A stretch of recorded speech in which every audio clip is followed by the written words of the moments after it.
What's up, everybody? David from Flash by Vcyclenut here. Next exhaust up for testing on my 2025 MT07 is this very cool Kelpi system.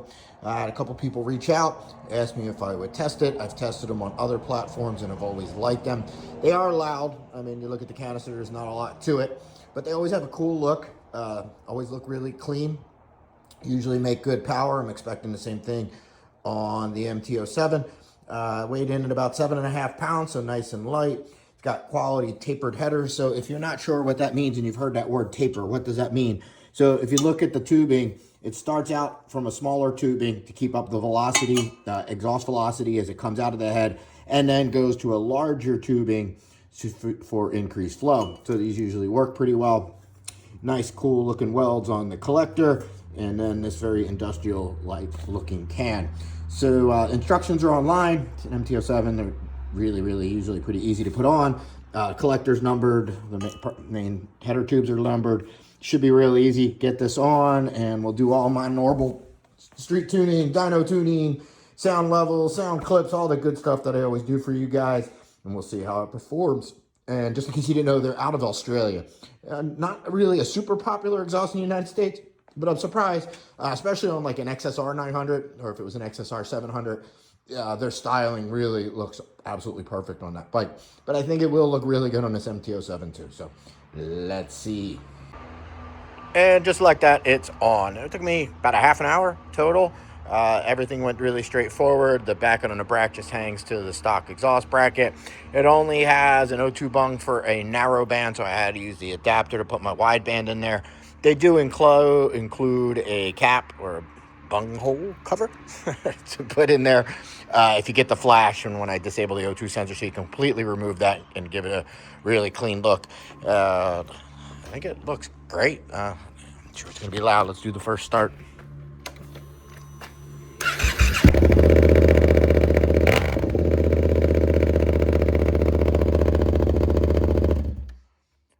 Wow.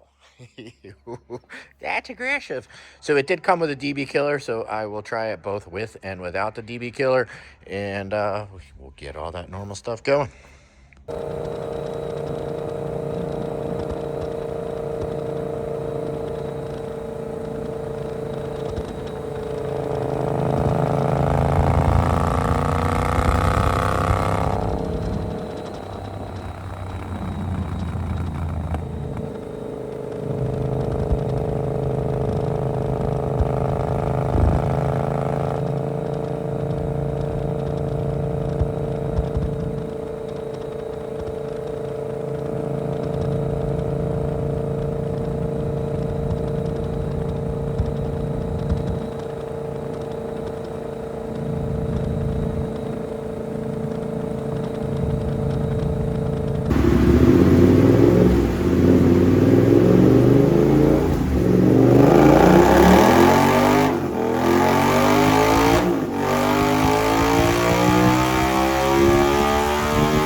So I cannot lie, would not be why you guys follow me and watch my videos, because you follow part of it because I always tell the truth. And for me, without the DB killer, it was just way too loud. With the DB killer in, I found it quite pleasant.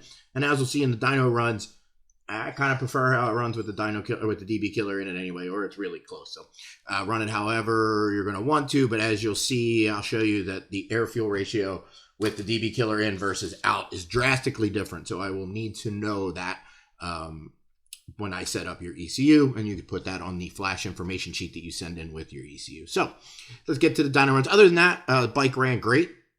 Really happy with the mid-range pull on it. Like I said, with the DB killer in it, I really like the sound. I think it looks really good. And with the flash, the on-off throttle response is amazing. But the power delivery is just really good. And my power mode 1 with the instantaneous throttle response is really a ton of fun. So this is what my 25 MT07 made, all stock, just below 70 horsepower, just below 49 foot-pounds of torque, or pound-feet of torque. And I've been including this comparison in all my videos recently because I still get a lot of questions. Like every day, every week, I get somebody calling me, that asks, do I need to have to modify the bike to get a flash? And the answer is always no.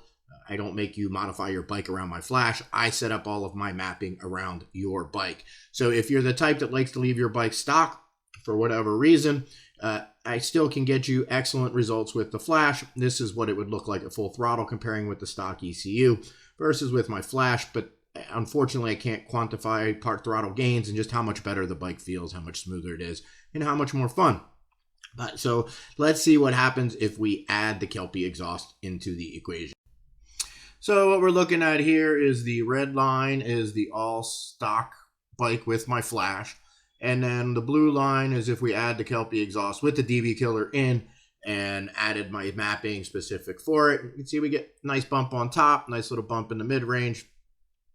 And between $6 and $8 it's about the same. So this is what we're really paying for. You get the sound, and the sound's better, and it is obviously quite a bit lighter than the stock canister. And the looks definitely looks better in the stock can. So here, this is what you get. So what we're comparing here is the red line is with the DB killer in, and the blue line is with it out. And besides this little area between $5 and $7 the bike actually performed both better at the bottom and at the top with the DB killer in, which honestly made me happy because, like I said, without the DB killer in with no DB killer, it's just crazy loud. What's very important here is to notice how crazy. So the red line is the air fuel for my tune with the DB killer in. Usually I map them out with DB killer out first, but because it was so loud, I went the other way with it. And you can see when I took the without changing the mapping and just removed the DB killer, how lean it got. This is really lean. This is not somewhere I would be comfortable riding a bike very long. I was almost abandoned the run looking up at my air fuel gauge on the dyno. But even with it corrected, you would think another thing is going to watch is the number when I get the air fuel back down to where it should be, and it really doesn't look any better. So, you know, a lot of times people, when they don't tune, and even myself, I would look at this and go, man, this thing's really gonna pick up some power with getting the air fuel right. And yeah, it doesn't always work out that way. The CP2 motors are pretty tolerant of air fuel ratios, both on the rich and the lean side as far as making power. What happens is though, as you get leaner, the throttle response really goes to shit. And if it gets too rich, the same thing happens. So I really do need to know if I did, like I showed over here, I did get, map it all the way out. So if you're going to just run the DB killer out, I can map it out for that. But obviously the inverse would be true. If I mapped it for the DB killer out and you put the DB killer in, it's going to be really rich in a lot of places. So here is the results. I'm overall happy with the exhaust just because based off the looks, the weight, and with the DB killer in, I did like the sound. Moderate performance gains, but that's pretty normal with the full exhaust on the CP2 with the stock airbox. When I test this again with the Horde and the TST airbox, I'm sure the gains will be much better. So thanks guys for watching. Remember to subscribe and like button for more motorcycle related content. Peace out, dirty side down, enjoy yourself and all of that. Appreciate y'all.